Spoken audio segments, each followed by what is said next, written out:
오늘 읽은 말씀이 어떤 장면인지 알아요?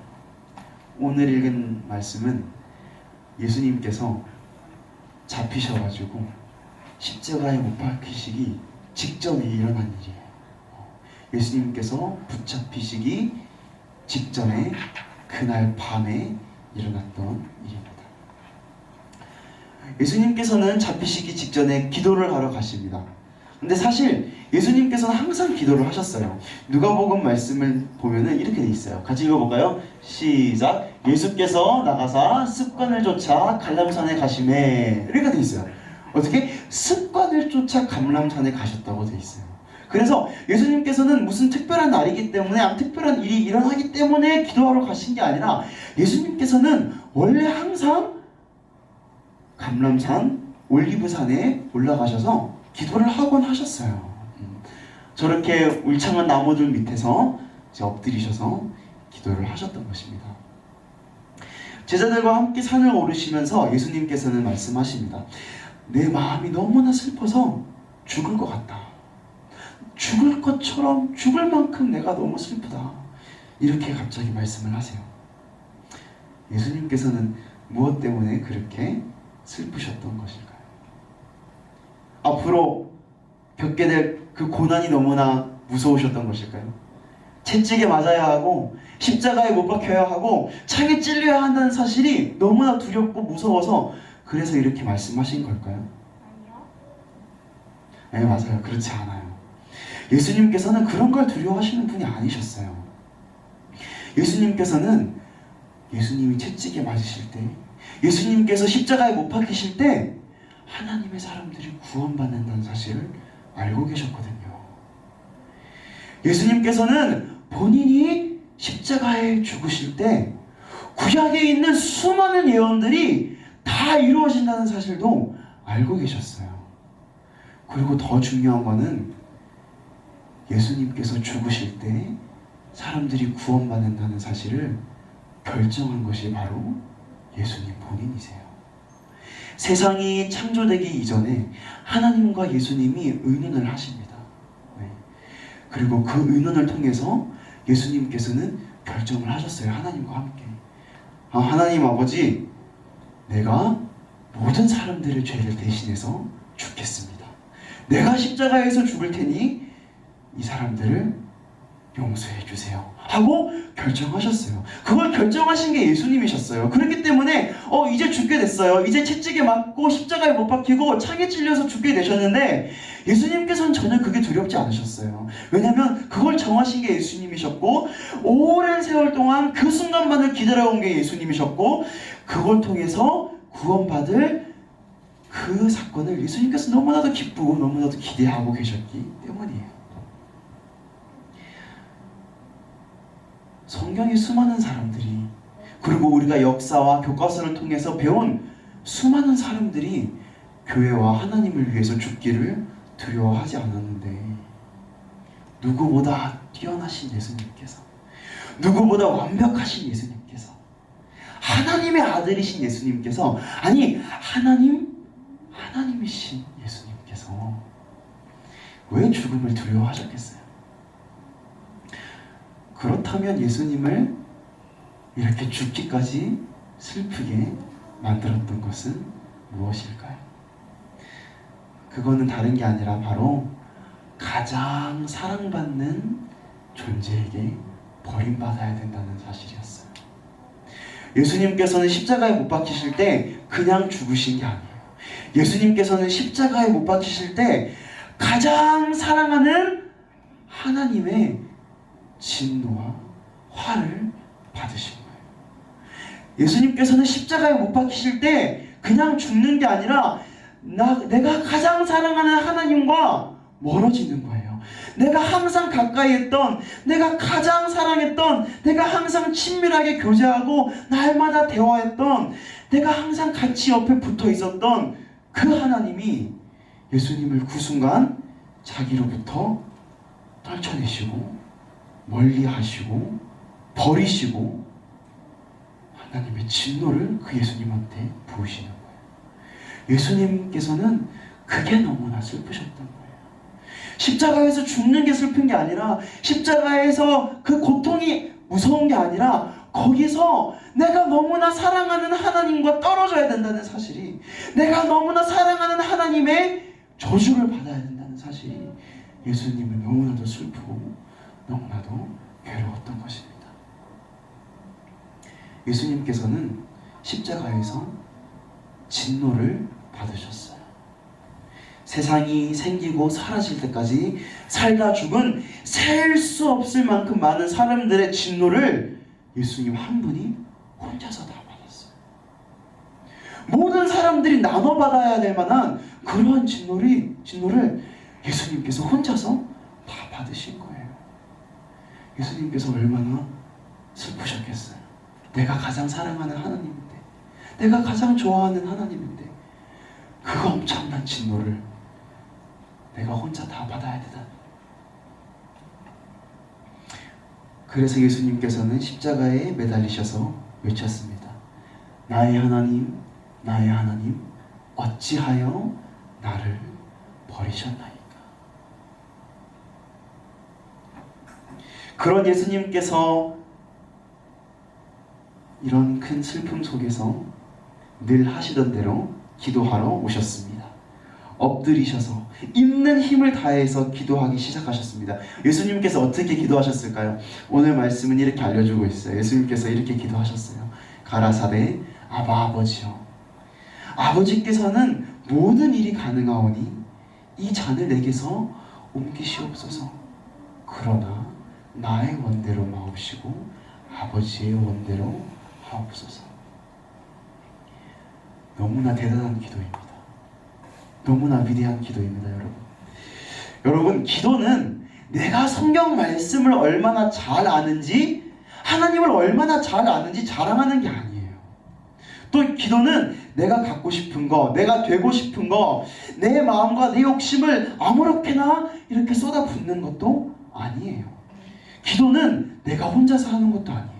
내가 혼자서 말하는 것도 아니에요. 기도는 세상에서 가장 신비하고 가장 비밀스러우며 가장 아름답고 가장 솔직한 대화예요. 기도는 사람이 신과 대화하는 거예요. 너무나도 조그만 내가 너무나도 크신 하나님과 만나는 거예요. 기도는 온 우주를 창조하신 하나님과 대화하는 거예요. 나와 하나님이 아이가 부모와 얘기하듯이, 친구와 친구와 얘기하듯이 그렇게 대화하는 게 바로 기도예요. 여러분, 예수님께서는 본인이 죽어야 한다는 사실을 알고 계셨잖아요. 그렇죠? 아까 말씀을 드렸죠. 예수님께서는 본인이 십자가에 못 박히셔야 한다는 사실을 너무나 잘 알고 계셨어요. 왜냐? 그 사실을 정한 것이 누구이기 때문에? 맞아요. 그 사실을 정한 것이 바로 예수님이에요. 그런데도 예수님께서 말씀하셨어요. 예수님, 하나님께서 모든 걸 할 수 있으시죠. 제가 아니면 안 되나요? 예수님께서 자기가 죽겠다고 결정을 하셨는데, 예수님께서 너무나 잘 알고 계세요. 내가 죽어야만 한다. 내가 십자가에 못 박혀야만 한다. 그런데도 예수님께서는 하나님께 말씀하세요. 내가 아니면 안 되나요? 여러분, 아무리 내가 잘 알고 있어도, 내가 아무리 성경 말씀을 잘 알고 있고, 내가 아무리 하나님께서 뭘 원하시는지 잘 알고 있어도, 기도는 내가 성경을 얼마나 잘 아는지 자랑하는 게 아니에요. 기도는 내가 하나님의 마음을 얼마나 잘 아는지 자랑하는 게 아니에요. 예수님께서 그러셨던 것처럼 내 솔직한 마음을 하나님께 알려드리는 거예요. 그러나 거기서 끝나는 것이 아닙니다. 물론 기도는 숨기는 것이 아니에요. 참아서도 안 돼요. 어린이가 엄마 아빠에게 모든 것을 말하듯이 모든 걸 말해야 돼요. 하지만 거기서 끝나면 안 됩니다. 기도는 항상 하나님의 대답을 기다립니다. 하나님의 마음을 묻습니다. 기도는 내 말을 하면서 하나님의 말을 드리려고 하는 것입니다. 그래서 예수님께서도 이렇게 마치십니다. 나의 원대로 마옵시고 아버지의 원대로 하옵소서. 나의 원대로 마옵시고 아버지의 원대로 하옵소서라는 말은 나는 하나님의 생각이 너무 싫지만 어쩔 수 없으니까 억지로 순종할게요 라는 말이 아니에요. 이 말은 내 생각대로 되는 것도 좋지만 내가 생각하는, 내가 사랑하는 하나님 아버지의 생각대로 되는 게 더 기쁩니다 라는 말이에요. 나는 솔직히 하나님의 계획이 너무 싫지만 그래도 뭐 어쩔 수 없으니까 하나님이 내 마음은 숨기고 하나님이 하라는 대로 할게요. 이러는 게 절대 아니에요. 이 기도는 내 마음이 아주 솔직하게 내 계획대로 되는 것보다 하나님 계획대로 되는 게 더 좋고 더 기쁩니다 라는 말이에요. 그래서 여러분, 기도가 어렵습니다. 내 생각을 바꿔야 하기 때문에 어렵습니다. 예수님께서 어떻게 시작하셨어요? 예수님께서 너무나 잘 알고 계셨어요. 예수님께서 성경을 너무나 잘 알고 계셨고 하나님의 마음도 너무나도 잘 알고 계셨어요. 예수님께서는 내가 죽어야 한다는 사실, 예수님이 죽어야 한다는 사실, 하나님께서도 예수님이 죽는 것을 원하신다는 사실을 너무나 잘 알고 있었어요. 그래도 말씀하셨어요. 솔직해야 되니까. 기도는 솔직해야 되니까. 내 마음이 지금 이러니까 하나님, 제가 아니면 안 될까요? 그런데 거기서 끝나면 안 돼요. 내 마음이 바뀌는 게 기도예요. 나의 솔직한 마음이 바뀌는 거예요. 하나님의 마음과 다른 나의 마음이, 하나님의 계획과 다른 나의 계획이, 나의 솔직한 생각이 조금씩 바뀌어서 하나님의 계획이 되는 그 과정이 바로 기도인 것입니다. 그래서 기도가 너무나도 어려워요. 내 생각을, 내 욕심을 포기하고 하나님의 계획을 좋아하게 되는 것, 얼마나 어려운 일인가요? 그래서 기도는 세상에서 가장 아름다운 대화지만 가장 힘든 대화입니다. 하나님의 생각이 다 맞다는 사실을 머리로만 인정하는 게 아니라, 입으로만 고백하는 게 아니라, 하나님의 말이 다 맞다는 사실을 정말 온 마음으로 인정할 때까지 계속되는 게 바로 기도이기 때문입니다. 그래서 기도는 솔직하면 솔직할수록 오래 걸려요. 끝나지가 않아요. 왜냐면 내가 솔직하면 솔직할수록 나의 솔직한 마음이 하나님의 마음과 다르다는 게 너무 솔직하게 드러나거든요. 그래서 너무 솔직하면 솔직할수록 기도는 계속돼요. 계속해서 끝나지가 않아요. 하나님, 저는 솔직히 이래요. 어떻게 해야 될까요? 하나님, 너무 힘들어서 너무 오랫동안 기도를 해서 막 가끔씩은 온몸에 막 땀이 날 때가 있어요. 예수님은 온몸에서 피가 흐르는 것처럼 땀이 막 흘렀다고 성경은 알려주고 있어요. 근데 그러고도 우리의 마음이 바뀌지가 않아요. 그렇기 때문에 성령 하나님께서 우리의 기도를 도와주십니다. 우리가 올바른 기도를 할 수 있게, 우리가 하나님과 올바른 대화를 할 수 있게, 우리가 우리의 마음을 바꿔갈 수 있게. 예수님도 도우심을 받았어요. 예수님은 혼자 기도하지 않으셨어요.